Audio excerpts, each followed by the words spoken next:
Thank you very much for this opportunity to speak about taking India a step ahead as to why well-educated must play a greater role in improving society. What the country needs today is a new kind of an Indian who has different qualities of behavior from the Indian today. Which are those qualities I would speak about first? You can't take anybody forward unless you inspire them. And you can't inspire them unless you have qualities which he does not have, and he thinks that these qualities is something that you should have and he didn't know about it before. Sometimes I call this as the new mindset. Mindset is very important. Being a strong person physically or in a strong position is not sufficient to do what you have to do unless the mind is a liberated mind. Now, for example, take question of strength. In a circus, there will be a cage, big cage, and 5-6 lions will be allowed into it. One thin ringmaster will walk in, and he'll close the door behind him, and then he'll order the lions to climb up the bench, which they will. Then he will order them to open their mouth, which they will, and he will put his head in the mouth of each of these lions, and the crowd will clap at this great act of bravery. Question is, why these lions don't bite his head off? Why don't they maul him when they have so much strength? Because the circus brings up that lion when it was a pup to prepare his mind to obey. And by the time he becomes big and well-fed and strong, his mind doesn't know that he has this strength. And that is why he obeys. Now, I've always, when people used to ask me this question, that why does Manmohan Singh not stand up to Sonia Gandhi?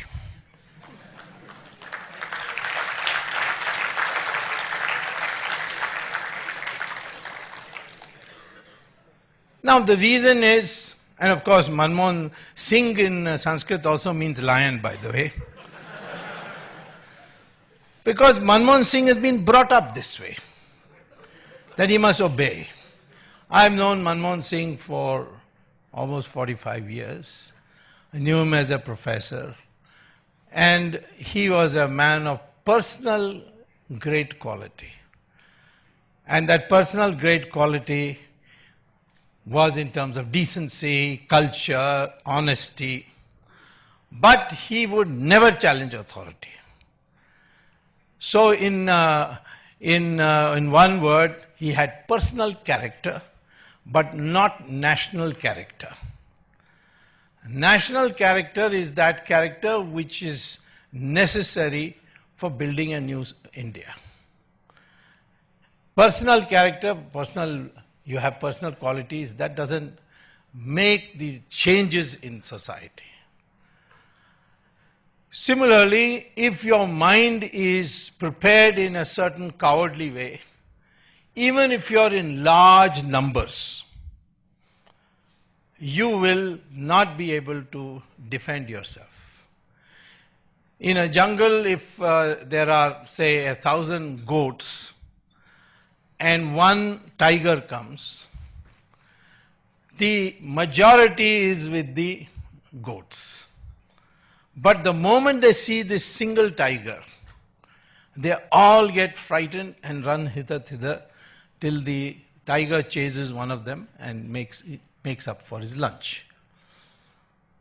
So many people ask me also, why are you able to do all this as a single person? It's because I've got a mind of a tiger and they've got a mind of a goat.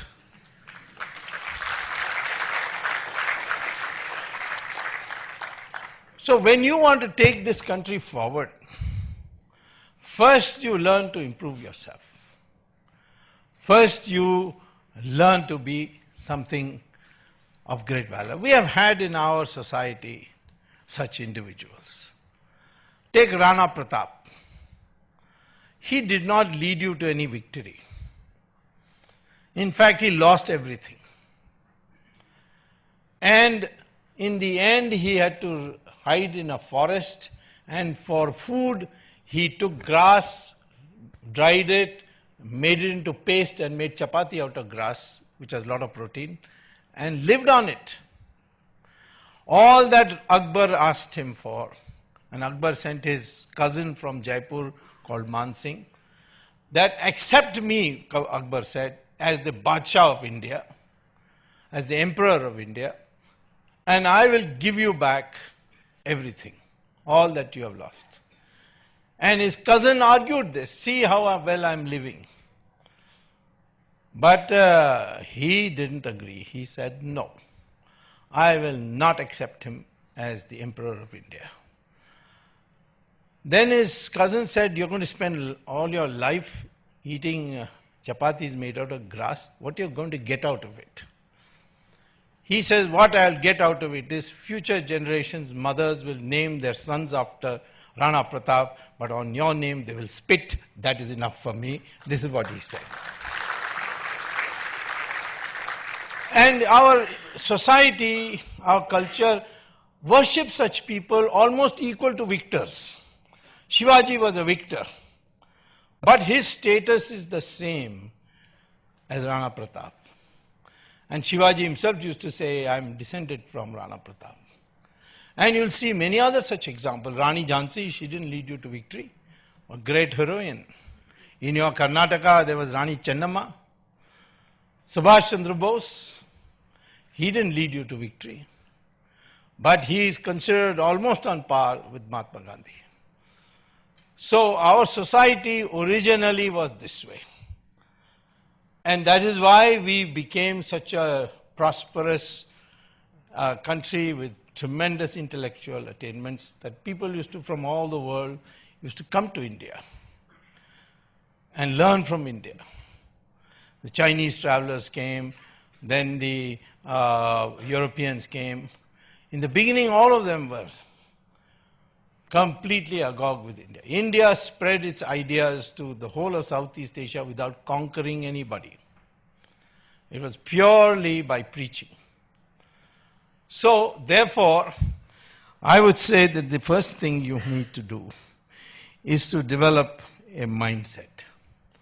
And the mindset requires certain dimensions, which I will explain to you just now.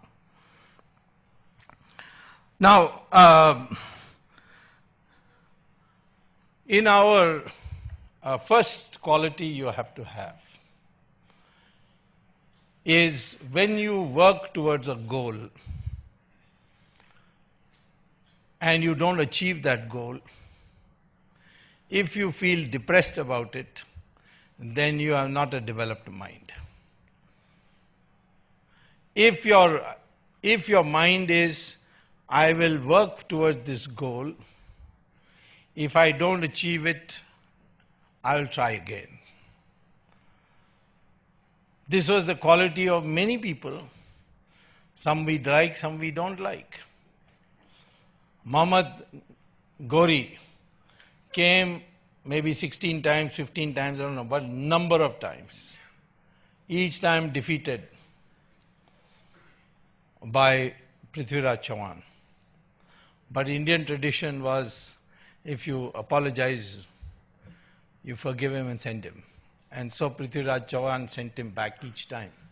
He kept coming till he came to learn that Indians will never fight, go to battle before sunrise. And from 3 a.m. to 5 a.m. or 6 a.m., they will have a bath, they will do all their ablutions, etc. So the 16th time or the 15th time, whatever time it was, he attacked in Prithviraj Chauhan at 3 a.m. and caught everybody in the bathroom. And therefore he was successful. Of course, he got assistance from Jai Chand, the father-in-law.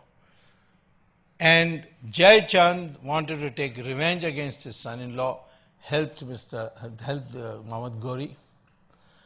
And then Ghori killed Jai Chand, severed his head and had it displayed.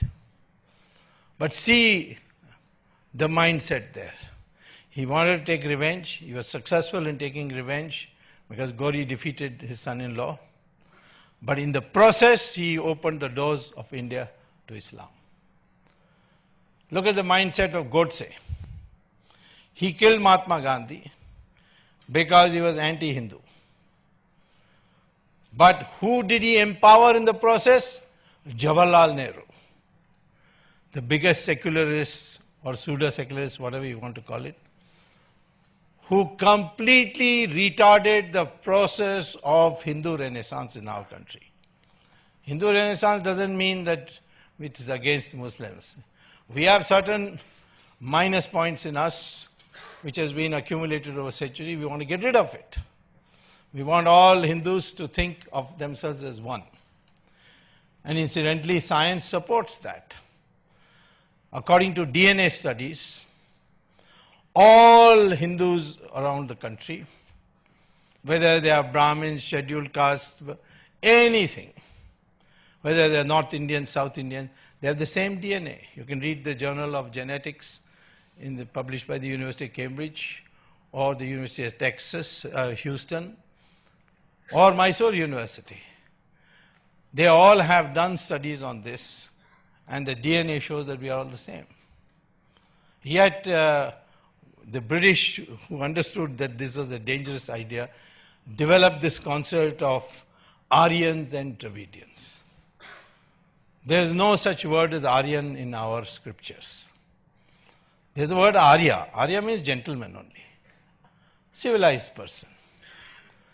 The word Dravidian was actually invented by Shankaracharya as a sandhi of two words, Thra and Vid, which means Thra means three and coastlines.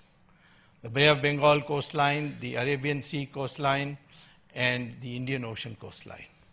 Where the three joined together, that whole portion is called Dravid, which became Dravid. But the British converted that into two races. Dravidians were first ruling India, then Aryans came from the Khyber Pass, conquered them, drove them to the south. And they started a whole movement called Dravida Karagam. It means Dravid organization, which said we are a different people.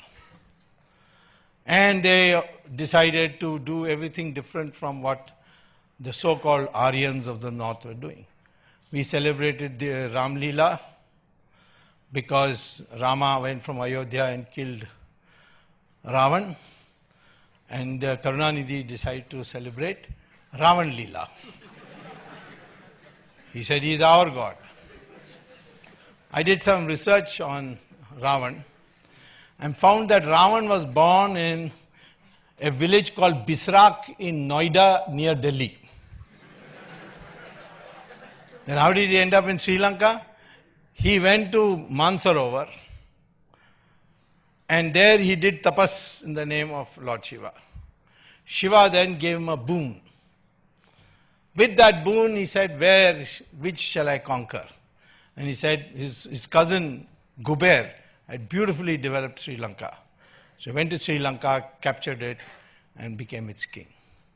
So for long years, Mr. Karunanidhi was celebrating Ram Leela till I convinced him with documents that Ravan was actually a North Indian and that too a Brahmin.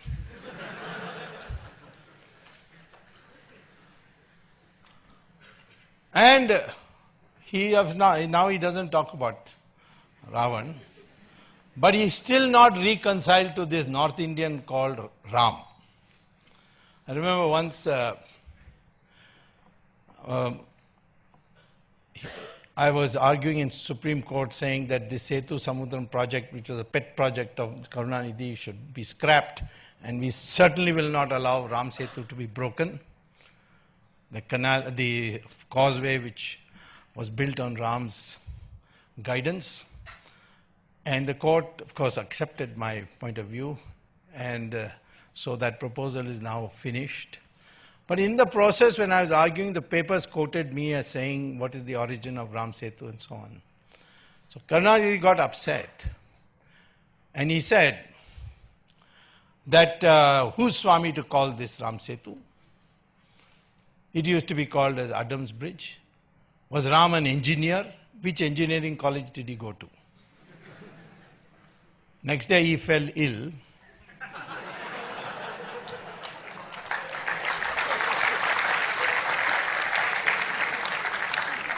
And he had to be admitted to hospital, and the name of the hospital was Ramchandra Medical Hospital.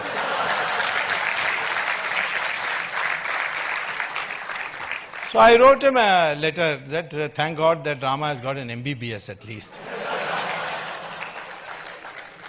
Now, if this mindset is there, how can you improve the people of India? We are witnessing that same mentality, you see, in today's developments on the corruption case, where you have mobs coming from Tamil Nadu surrounding the court as if the judge will change his decision because there are all these fierce mobs. I am therefore telling you that when you say take a citizen one step forward, you must know what you are going to tell him to do. After all, first and foremost is every Indian must feel as one. I will start with the Hindus first, and by Hindus I include all those religions born out of Hinduism in this country. They are separate religions. Sikhism is a separate religion. So is Jainism and Buddhism. But they were created by Hindus, and they took another religion. And the core ideas are the same. And some of their gurus fought for us. For instance, today there would not be this kind of Hindu population had not Guru Tegh Bahadur refused to submit to Aurangzeb.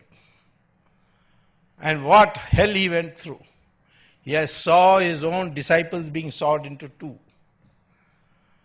And then ultimately his own head was chopped and put in Sisganj. So, I am saying that why are they the same? Because the DNA is the same. DNA is the only guarantee of ethnicity. When people say Sri Lanka has got an ethnic war, no, they are Tamils and Sinhalese. Sinhalese came from Bihar and Orissa, and Tamils came from Kerala and Tamil Nadu. So we are the same people, and I tested this once. I've told this in many, many meetings. When Raj Thakre was saying that Bihari taxi, UP taxiwalas are taking the jobs of us Marathis and was smashing taxis. That time I asked a friend of mine, you are known to Raj Thakre, can you get me a sample of his hair? Because you can test DNA through your hair or your skin or blood. So he said, yeah, I go to the same hairdresser as him. So I'll bring you. So one day he brought me a bottle of his hair. Then I paid 100 rupees to a taxiwala and said, can I take a sample of your hair? He thought it was a little nuts, but for 100 rupees he was willing to do it. And I sent it to a Hyderabad laboratory, microbiology laboratory, and the results came out that both the DNA of Thakre and the taxi driver was the same. And I announced that in the public meeting that Thakre also came from UP.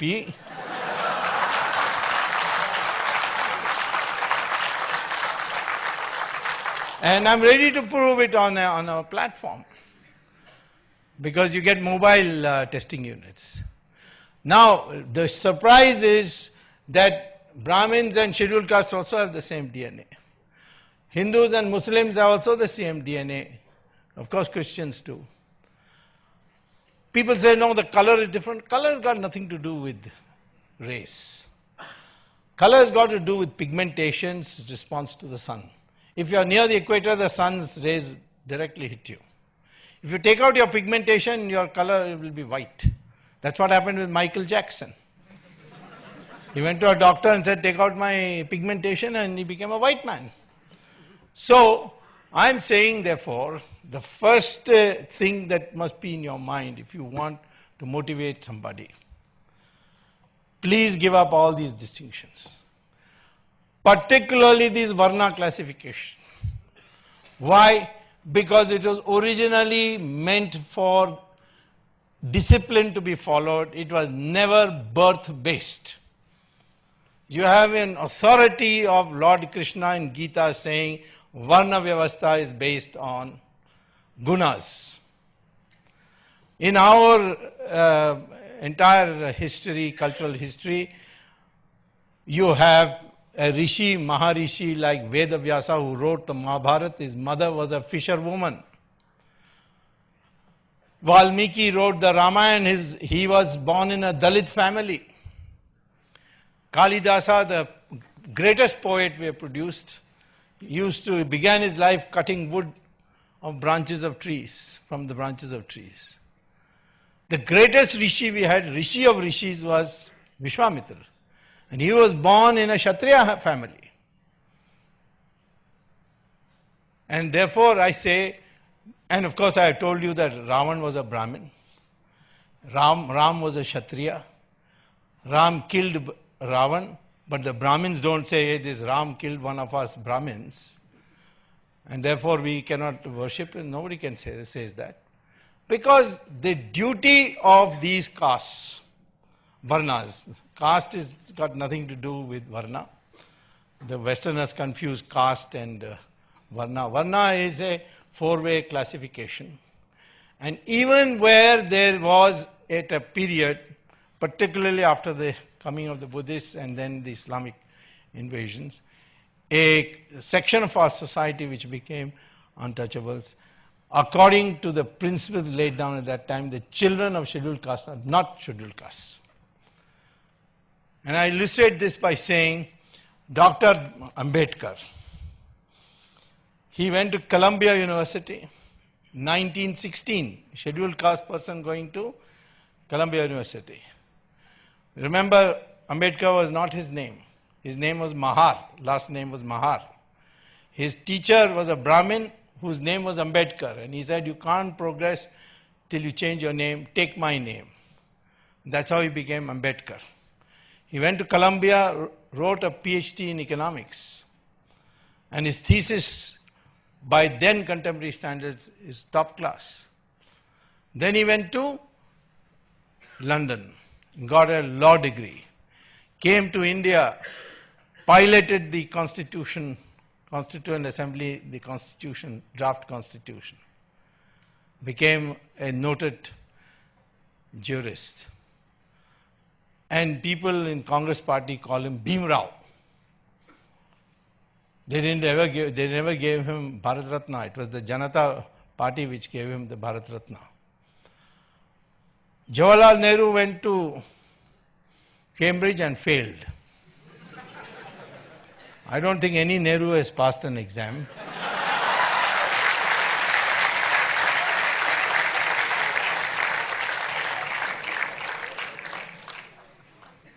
And in those days, they used to have, for people coming from colonies, a special degree called Gentleman Pass. So Jawaharlal Nehru got that. He came back to India, and congressmen started calling him Pandit Ji. A man who failed the exam, Pandit Ji. The man who has a PhD, Bhim Rao. It is Ambedkar who could be called Pandit Ji by the old standards. So I would like, first of all, before you think in terms of improving society, improve yourself. Who are you? What is your identity? The identity is that of an Indian. Indian is an English word. It is a garbalized version of Hindu. It became Indian through the process, through the Greeks and then the British. The Chinese still call us Hindu. The Arabs who receive our people for Hajj, they call our people as Hind. And in Urdu papers, we call India as Hindustan. Iqbal wrote this famous song, Sare Jahan Se Acha Hindustan Hamara. He used the word Hindustan. Bharat is a republic. Hindustan is an identity. Though all those people connected with this geographical mass, they are called Hindustanis. And people get angry, but privately they don't, but publicly they do. When I tell Muslims that you are also Hindustani because your ancestors are Hindus. He said, how do you know? I said, DNA. If you want, I can prove it. But then I said, Farooq Abdullah told me, yes, I in fact come from a Saraswat Brahmin family. So I told him, why don't you say publicly this? He said, are you mad? The mullah will kill me. This separateness that is being created. So the first task you can take, small task, is make everyone feel that you belong to this soil of this great country and you are the inheritor of this culture. And the second step you can take is, in my opinion, advocate a common Indian language. That doesn't mean you don't learn English. English is an international language, not because of Britain, but because America adopted English and became a developed country, so the whole world is using English. English is an international language, so you must know that. Your mother tongue, you must know. If it's Kannada, Tamil, or whatever. And a third language, with the time being, can be Hindi. But its vocabulary should become more and more from Sanskrit. Why? Because Sanskrit words are there in every language of India. Again, I had a big fight with Karunanidhi on this issue. He said Sanskrit is a foreign language. Original Indian language is Tamil. And I am a Tamilian and you are Brahmin, you are not an Indian. That's what he told me. Then I said, please explain to me then why your name is Karunanidhi. That is two Sanskrit words. What is the Tamil word for it? So he says, no, the Sanskrit stole these Tamil words and made it Sanskrit. Then I asked him, what do you call election symbol? In Tamil it is called Chinnam. That comes from the Sanskrit word chin. Then I said, what is your actual symbol? He said, Udayan Suryan. In Tamil it is Udayan Suryan. In Sanskrit it is Udaya Surya. So I am saying here that over the years, you want to make one step forward? Propagate the learning of Sanskrit. Why?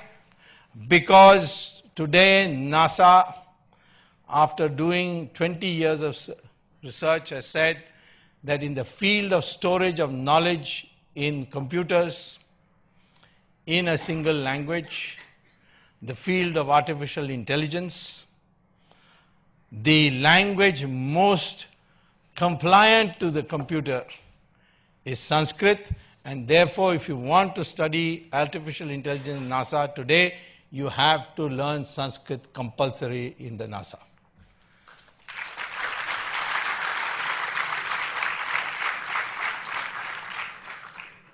Tamil has 40% words in common with Sanskrit. Kannada has 65%. Malayalam has 80%. Bengali may have a little more. All Indian languages have big amount of Sanskrit. You want to discover scientific terms, you can find it in Sanskrit. So for the time being, Hindi in Sanskritized vocabulary. Over the period, it becomes, slowly, it becomes Sanskrit itself. This is another thing you can do, propagate the learning of Sanskrit. Third thing you can do to prepare the mindset of the Indian is to propagate the correct history of India. What is the correct history of India? There have been 46 civilizations tabulated by the UNESCO. 45 are dead. Egyptian, Mesopotamia, Indus, all these are dead. But the 46th is the Hindu civilization. It is the only one that is continuing today for centuries. Hindus don't have any prophet. It's all books. There are difference of opinion. There's a Dvaita school and Advaita school. Shankaracharya said Advaita means that everything is Maya. We're all one. Everything is a grand unity. And whatever you see is Maya. One day he was teaching this in his ashram, and a mad elephant came into from the bushes, it came into the ashram, towards the ashram. So the Shankaracharya said, get up and let's run. So they all picked up their whatever, takht and whatever, and started running. So one student said to Shankaracharya, but you said everything is Maya, but you are seeing this elephant and running. So he says, who says I'm running? That is also Maya. So, I mean, the rich variety of thought that you have has made you something special. I had a student from Saudi Arabia, and I've told this story many times in many places, who one day asked me whether at Harvard, whether he could meet me after class. So I met him. He said, we are in my university doing a research, and my professors there asked me to ask you a question. I said, what's the question? He said that we are examining how is it that India is 80% Hindu. So I was taken back by the question. I said, what do you mean? So he said that Islam conquered Persia. It was that time ruled by Zoroastrians. But in 15 years after capturing Persia, we converted Iran, which became the new name, Iran into 100% Muslim. 15 years only. Mesopotamia and Babylon, which now became Iraq, we converted that to 100% Muslim in 17 years. Egypt in 21 years. Christians went from West Asia to Europe, and in 50 years they converted Europe into 100% Christian. But in India, 800 years of Muslim rule, 200 years of Christian rule through the British, and you're still 80%. How did this happen? This is the question we are asking. Because the history is different from what you are being taught. Indians never capitulated. They kept fighting in different pockets. Shivaji fought in one place, Rana Pratap fought in another place, the Vijayanagara Empire. You know how large the Vijayanagara Empire was, right from Karnataka, and ultimately took in Kerala too, through Tamil Nadu, all the way up to Orissa, the borders of Bengal. It covered more area than the Mughals did, and lasted 300 years. Akbar to Aurangzeb, which is the core of the Muslim rule, it is only 150 years. Yet our history books, there will be a chapter by each Mughal Pacha. But Vijayanagara Empire, one paragraph, in South India there was a civilization called Vijayanagara. Even people living in Bangalore don't know what is Vijayanagara. So I am saying to you, when you don't know your own history, how can you motivate somebody else? So these three things are the first thing I'm saying. I am therefore putting to you what next you should do. We, first of all of you, I don't know whether it's true of IIM Bangalore, but IIM Ahmedabad, I went to give a lecture and met the students for dinner. And I asked them, why have you come after all this heavy competitive exams? Without exception, they told me, because once we come to IIM Ahmedabad and get the chap of MBA, we'll get a very good job. So I said, you have not come for learning marketing theory or financial systems or operations research or inventory control. So that's all right, that's for passing exam. But the chap of IIM means guaranteed job.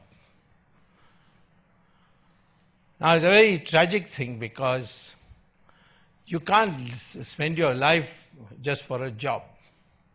You want to do something, then you have to think beyond that. And I found this in Indians, even in America. In the classroom, after every class I finished, and the course I finished, I used to ask the students, now that you're graduating and you're going out, what kind of job are you looking for? Will you go for a job where you take risks and you might become like Rockefeller or Ford or the owner of Microsoft? Or you might fall flat and go be out on the street? Would you touch that kind of job? Or a job where every year your salary increment will be increased by 2%, gratuity, provident fund, and at the age of 60 you will get it all, and you will retire, buy a house and watch television for the rest of your life. The American students used to ask me, what's the probability I'll fall flat on my face and be out on the street before I can answer you? But the Indian, without asking this question, used to say, second job is the best. So I used to say, but that's guaranteed poverty. Why would you want that? And they said, it is guaranteed. That's the important part.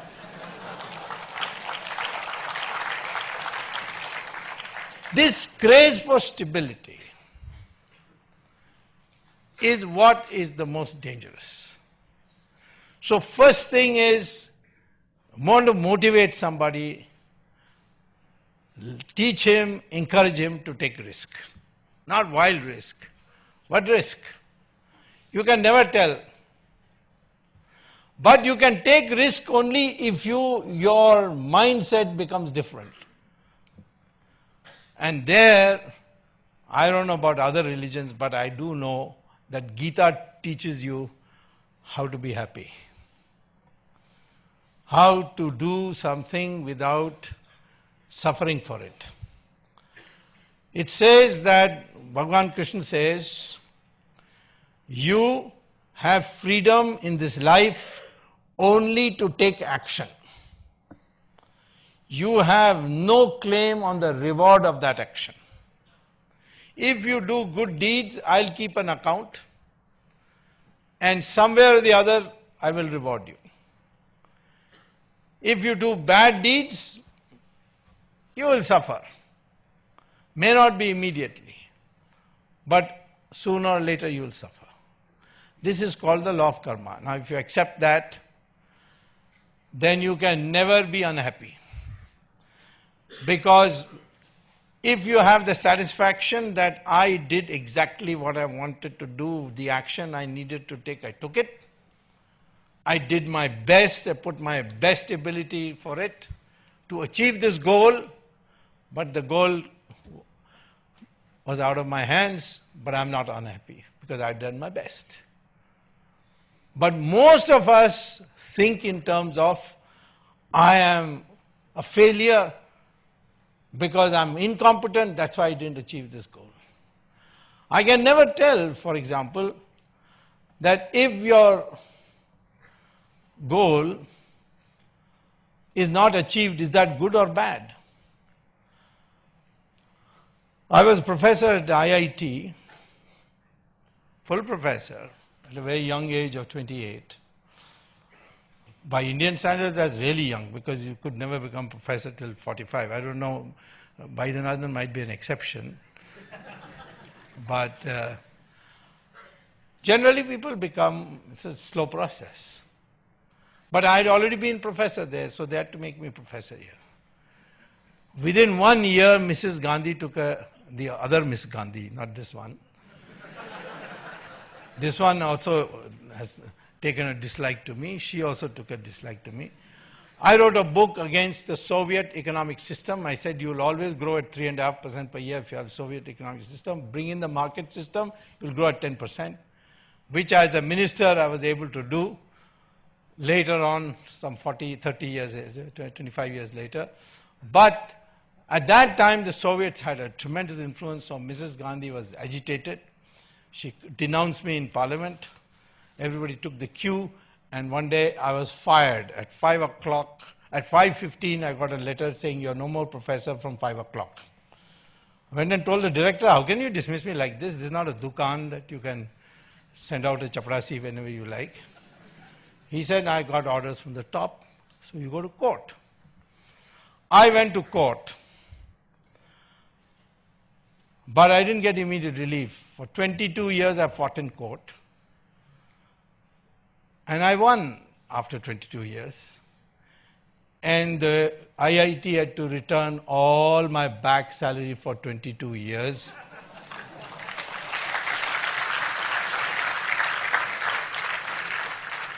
In the meantime, because I couldn't get a job and I didn't want to go back to America, Jansangh was the party in those days. They took a liking for my views on Swadeshi, on atom bomb and so on.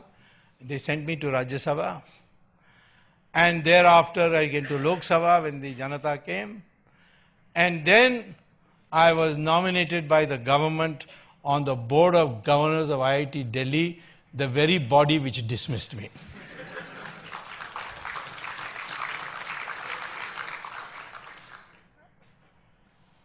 So now, if I was a normally brought up person, I would have been upset that I lost a professorship. But today, I feel that's the best thing that happened to me. So I would like to tell you, please work for a goal. Please put your best. Teach people that. But don't be disappointed if you do not achieve your goal, because that is not in your hands. So says Krishna in Gita. Now you'll be surprised that the corporate world today in America is begun to teach this philosophy to its executives. Why? Because they found that when people were holding themselves responsible for failure, there was stress. Stress meant heart attacks. They were losing a lot of good executives at the age of 45 and less. So ultimately they came to this. You go to Sri Ravi Shankar's ashram here in Whitefield. How many foreigners are there? All rich foreigners. Why? I myself asked some of them, why have you come? They said, well, we made a lot of money, but we are not happy. And what Sri Ravi Shankar says, now we know what happiness is. And what does Sri Ravi Shankar says? That results are not in your hands. And that has made them happy.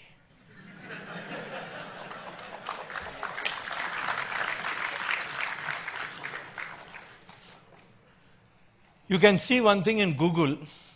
There is a famous film actress called Julia Roberts. I don't know whether people have heard of her. She once came for shooting to Haryana, and then she said, I want to go to a particular ashram. So they took her. There she told the chief sadhu, I won't name him, a very well-known person, that I've got all the Oscars I want, I've got all the money I could make, but I'm not happy. And I heard that in India, you teach how to be happy. So he said, well, you'll have to stay here for about 2 weeks. And she stayed, so he taught her pranayam, yoga, mantras, and ultimately the philosophy of our religion. This you can see by going to Google yourself. She left India, went back to America, called a press conference where her husband was standing by and 2 children. She says, I went to India and I finally found out how to be happy. I have told my husband, I've told my children, and all 4 of us today are announcing that henceforth we have given up Christianity and we are Hindus. Now, I'm not saying that you have to become a Hindu to know this. Most of the teachings of Sri Ravi Shankar and all doesn't require that. But she was so overpowered by it. And one simple message. You have freedom of action.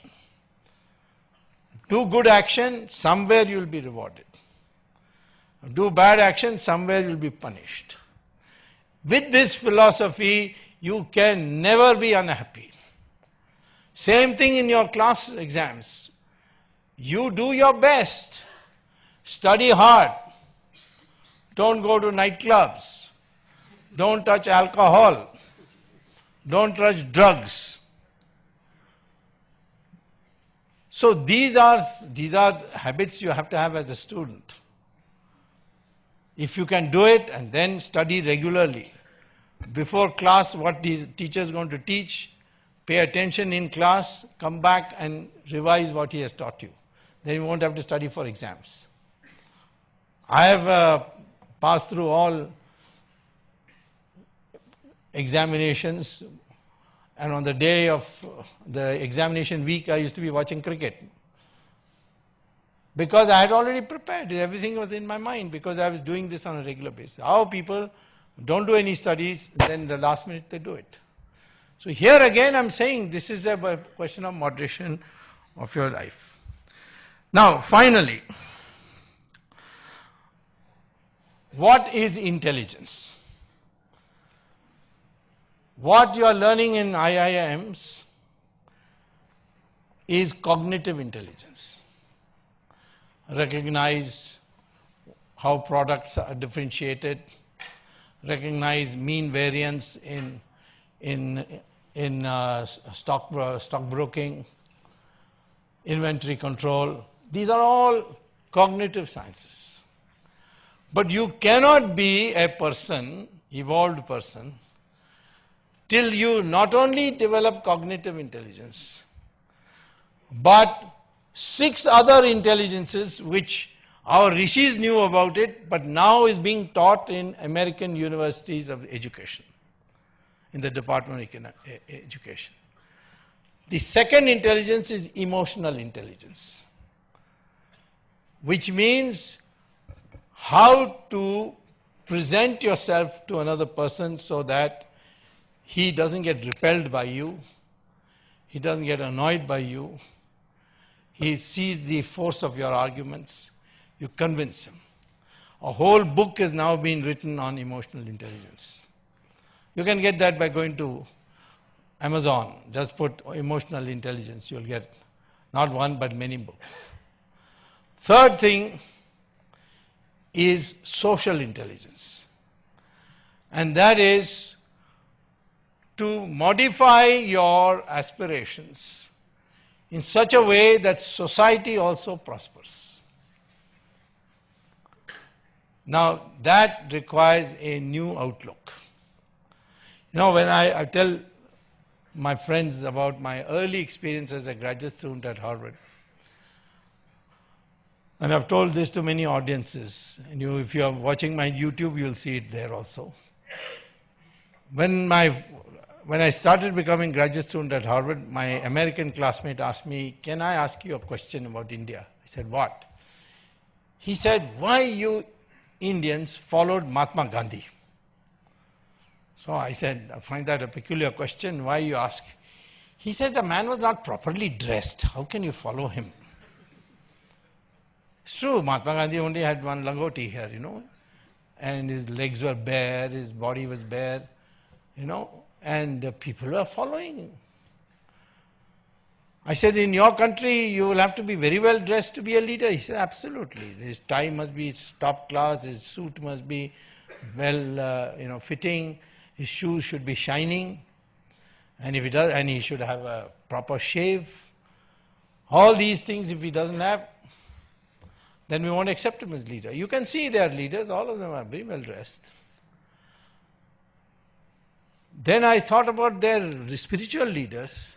Pope, satin gown, diamond necklace, ruby necklace, sapphire necklace, his topi is full of jewels. Most of them must have been stolen from India, I suppose.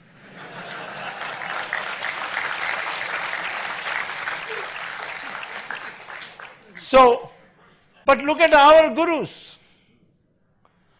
They are one bhagwa kapda, that's all. There is Ramdev or there is Swami Dayananda Saraswati in Coimbatore or Sri Ravi Shankar, all of them so simply dressed.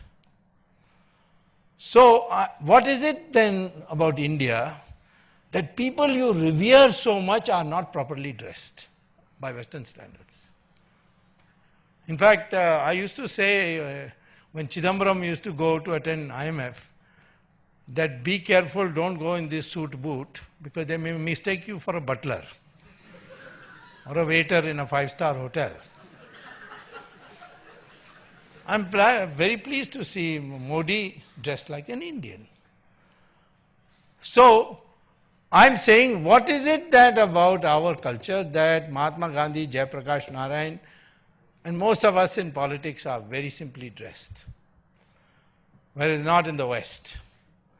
What is it about our dharma, our religion, that these sadhu sannyasi, highly revered, have just a bhagwa cloth around them?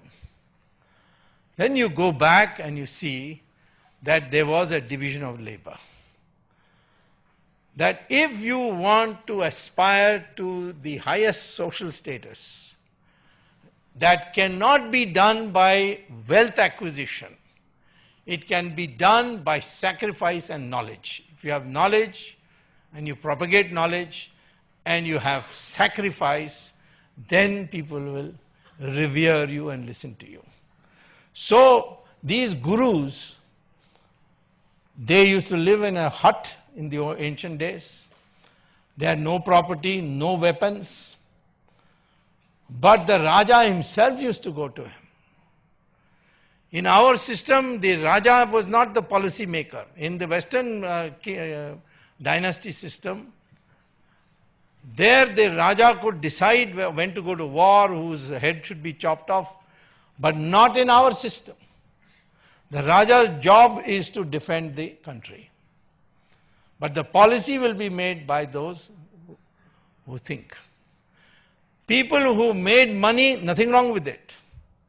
But their social prestige came only when they gave more than they needed, that portion of the wealth which was more than they needed, to the society.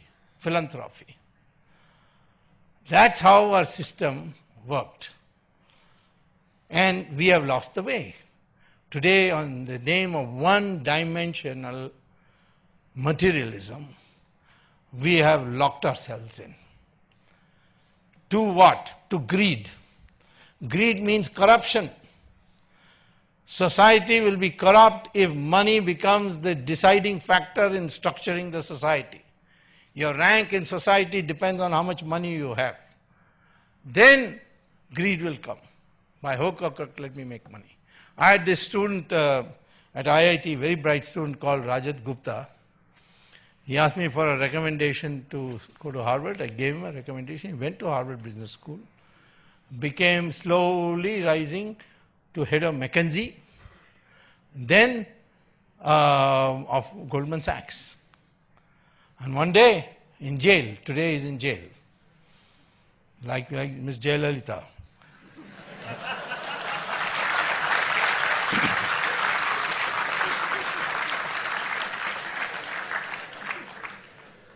And in one sense,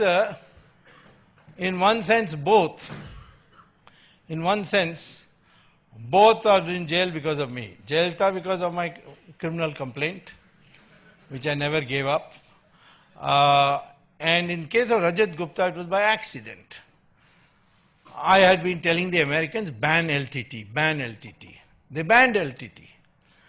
Then the American official asked me, are you happy now? I said, no, because you haven't banned the sister organizations of the LTT. For example, the Tamil refugee organization, so you banned that also. And finally, they must have done their own intelligence analysis and came to the conclusion it should be banned. They banned it. Then they looked at the accounts and they found that this Tamil refugee organization, rehabilitation organization, refugee organization, was getting $1 million from a man called, he was a stockbroker in New York Stock Exchange. Rajaratnam, yeah. And $1 million a year. So normally the American FBI is not allowed to tap stockbrokers' telephones because then they can find out which stocks to buy, which stocks to sell. So they put him on the terror, on the grounds of terror, they put him on a telephone watch. And poor Rajat Gupta came out of a board meeting of Goldman Sachs and said, Goldman Sachs has decided to sell so and so. So Rajaratnam immediately told his people, sell off these stocks, and made a cool profit. Got caught. Now, of course, there's a book written by one Indian girl, I forget her name, which is worth reading, where she quotes about how Rajaratnam was my student and how it was my recommendation which got him into Harvard, all that. But she quotes the judge, Manmohan Singh, X, Y, Z, all top people wrote to the judge, please don't convict him. That's a very small thing. So the judge says, I've got all these letters and all the wonderful work Mr. Rajat Gupta has been doing. But a man who has risen to such high status and won the confidence of so many people, for him to commit this crime, all the more reason for me to convict him, and I'll give him the strongest possible sentence. And he gave him 3 years in jail. And why? Because Rajat Gupta was greedy. I asked his relatives in New York, why did he do this? And they said he wanted the maximum number of zeros after one of all Indians. He wanted to be the richest Indian abroad. What is this? This is greed. And therefore he became corrupt. Now, I think therefore, you must understand that if you want to create a new society, work, make money, all that, but up to a point. After that, society. In that, you pick and choose what you can do. If you can give scholarship to one person, that itself is a big thing. If you can donate to a school, big thing. If you can collect all your alumni and start a university, even better thing. There's so many things to be done. We can't rely on the government to do these things. It has to be done by individuals. And then only our society will grow. Our society As that's why our religion has grown despite there being no pope-like figure, no church-like institution, no book-like Bible or Quran. And yet this religion has continued for centuries and centuries because it is interlocked by arguments. And that is the greatness of this society. Why we are today a democratic country is because of this tradition built into our cultural ethos and religion. So I am telling you, you got a huge future ahead of you because India is going to grow very fast. It's only a year or two. After that, we'll start growing at 8, 9, 10, and may even go up to 12. You grow at 12% per year for just 2 decades, you're in the American league. You find new innovations like hydrogen fuel cells for automobiles, electric power from thorium, shale oil, all these things, they are all open to you. India will be transformed. But then you must be a new Indian. That is the thing. You know, Japan is a very prosperous country, but the Japanese psyche has completely been dented. It's not considered a power today. I mean, Chinese are not that prosperous, but the mindset with the Chinese demonstrates that is the strength of China. Same thing with the Americans. The inventiveness, the innovativeness, the readiness to accept the other person's argument if he is convinced by it. These are things which have made them a different people. So today, you audience rather, people like you constitute 70% of the Indian population. Or rather 70% of the Indian population below the age of 35. And this is the most research-minded section of our society.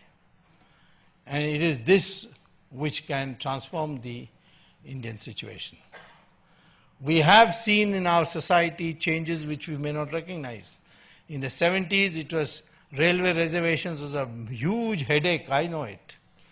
You couldn't get a ticket without bribing the ticket counter man, the ticket collector, the station master, and you could change your waiting list up and down.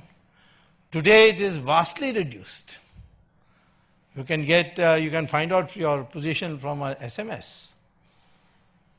And corruption has come down very quickly.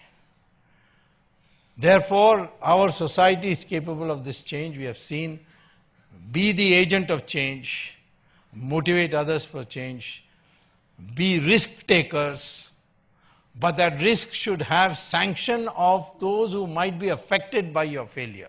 If your wife, if you get married, please keep your wife in the picture. Or if the wife is the entrepreneur, she should keep her husband in the picture. So we are a society where both men and women are equal. So you see the competitive exams, it looks as the women are going to overtake the men. You be careful of this for the future. And this is also a tradition, because in Brahma's cabinet, the 3 most important portfolios are held by women. Defense, Durga; finance, Lakshmi; education, Saraswati.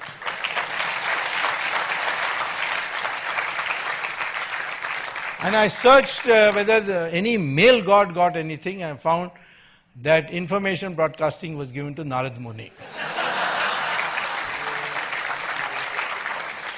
And when the men failed, they went and begged Durga, "We can't defeat these demons, please help us." And that's how Kali came up. So this is the tradition, and what you see today is disgusting, is deplorable, the treatment of women. All of you want to take a step forward, take an oath that you will never accept dowry when you get married. Take that as a oath.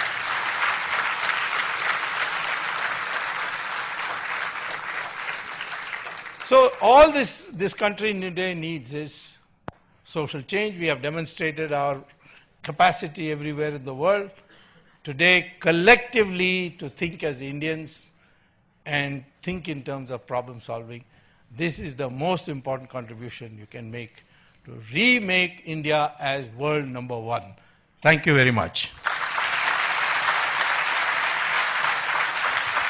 Thank you for such an engaging speak, sir. I think all of us were spellbound for the last hour and a half. Our audiences had some questions they would like to ask you. So you broadly touched a lot of themes that they asked us about, so we'll try to cover themes which weren't covered. So you spoke about corruption, about how one can avoid being corrupt. But as I think a lot of us admire your determination in going against corruption, what is the biggest hurdle you have faced and what keeps you going? Corruption is like a cancer. Look at the things, I'll try to make it as short as possible. It's a big question, but I'll try to simplify it. First of all, because of corruption, you get substandard products. Your roads are terrible. Why? Not because you can't build roads. We build the best roads in the world. You go to Nigeria, go to Malaysia, you go to Iraq, we built the best roads. And even in India, where the corruption is not there in building of roads, they've done wonderfully. From Delhi to Noida, it looks like a highway from America. Or this Taj Expressway. And that was built by Mayawati. That's really something, you know. So, you get substandard products. That keeps me growing. I want the best quality that money can buy. So I don't want adulteration. And there's adulteration in all along the way. And you can't do anything about it because the people who are to prosecute you themselves are corrupt. And therefore the process everybody says, chalta hai. Second thing, when you have black money, what do you do with it? Partly you send it abroad. Partly you use it in your country to build houses, luxurious houses, build, buy all the fancy equipment that you need in the house, every room having, including the bathroom, having air conditioning, that sort of thing. And what is the impact of this? The rate of return of these industries start going up in relation to the common man's goods production industry. And therefore, the investment moves out. Why should the investor thinks, why should I be making common man's goods? I'll make all these luxurious items where I'll get 25% return. And today, 70% of our investment is directly or indirectly going into luxury production. What a lopsided investment priority for a country with so many poor people. Third thing is that corruption, when your policy is changed, for instance, we brought in this policy of forward trading in agriculture. What is the impact of that?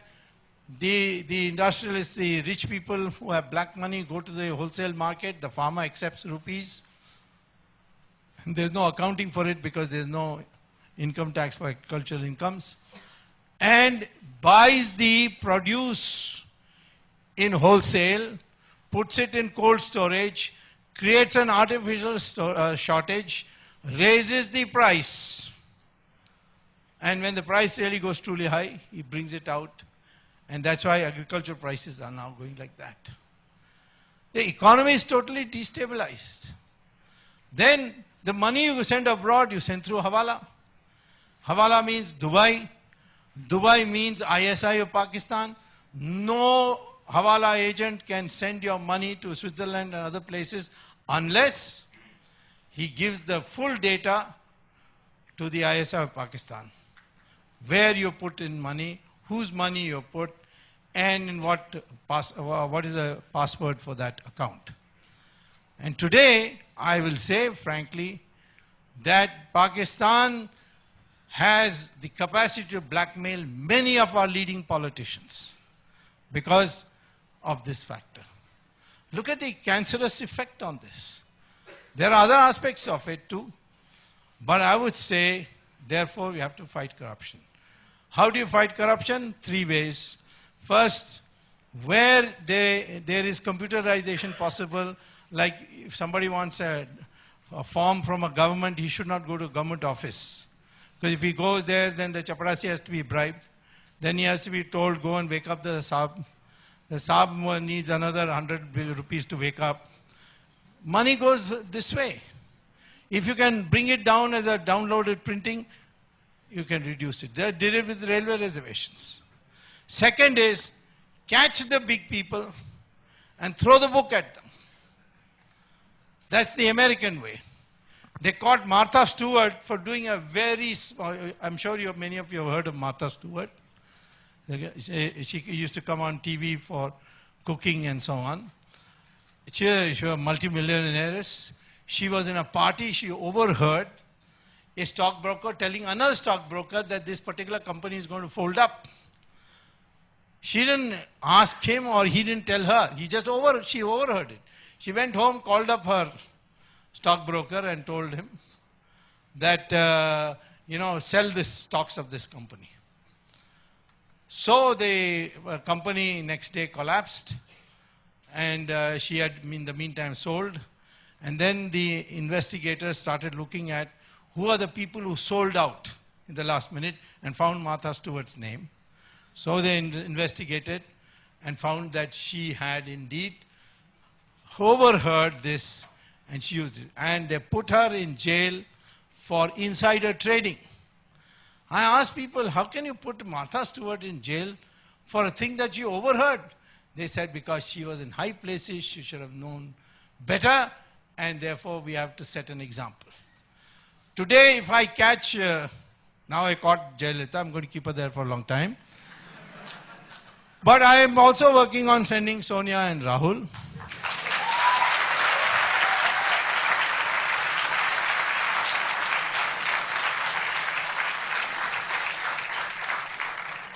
Hopefully by Christmas.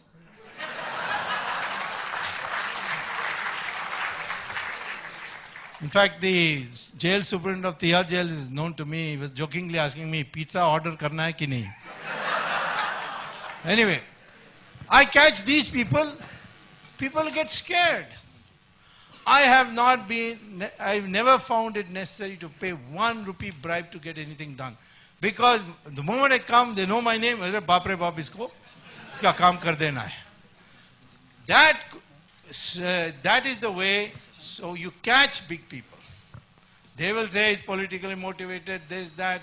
Some people say, arey, too harsh. No, it's not, after all, what is it?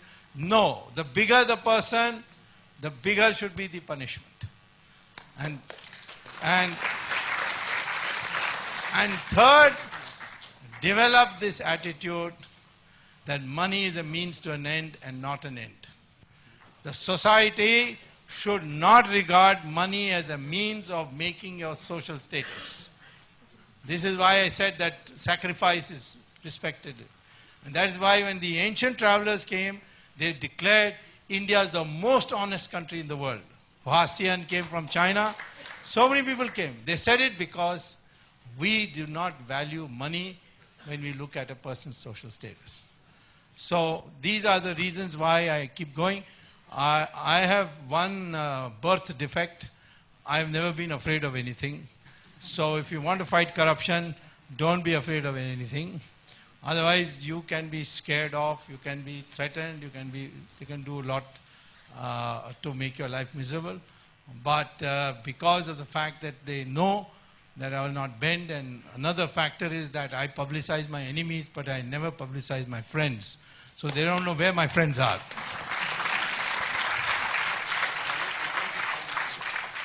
Next question. So I think in the interest of time, we'll make this the last question. Yeah, you can send me an email. Sure. So another question was on the power of social... Don't send me a female, send me an email. Yeah, so there tends to be a lot of things that go viral, and it's very easy to be perceived as incendiary. So as someone who has a very strong social presence, what do you think about the influence of social media? And part 2 is, how do you moderate social media? It'll moderate itself. You don't attempt at moderating. But I I think that, you see, one of the things I found with social media is that whenever I wanted a document, I would say, I would call them patriotic tweetbles. PTs, can you find this? And within less than 6-7 hours, somebody would tweet where the document is. I wanted to know which is the summons sent to Narendra Modi. By the way, that summons is all useless. Huh? I've studied the law once. This mental case called Karti Chidambaram, son of P. Chidambaram. He went into Singapore and filed a defamation case against me. So a summons came. People say, Babre Bhat, don't go to Singapore because they're, they are very ruthless, those courts. So I looked at the law and found that we have in our Civil Procedure Code a provision where the Indian courts can tell the foreign courts, mind your business, we are staying it, you don't get into this. Where something can be prosecuted in India, the Indian courts have a right to tell the foreign court, mind your business, we are injuncting you from proceeding further, and they have to listen to it. So I have suggested that the Attorney General goes to an Indian court and tells the American court, mind your business, this is a Gujarat affair, we can manage it here, we got courts to do it, and we are injuncting it. So I'm saying, therefore, that I was on what issue? Your social media issue. Therefore, I'm saying that I got a copy of this summons within 3 hours. So I think because educated people are there, it will take a little time. I would certainly say that we should try and use non-abusive language to the extent possible. But there are also people who are put in there to irritate you, develop a thick skin, and block them if necessary, but use as much as possible civilized language. It is the medium of the future. Just like television has put the print media in trouble, social media will put television in trouble, I can tell you. We would like to thank Dr. Swami for accepting our invitation and telling us how to take each Indian a step ahead. One important takeaway, among others, is to make everyone feel that they belong to the soil of this country and feel they are inheritors of the Indian culture. For us students in particular, we learned how to not be disappointed in life, and we also learned about other intelligences like emotional and social intelligence. Thank you so much, sir. We would like to present to you a small token of our gratitude.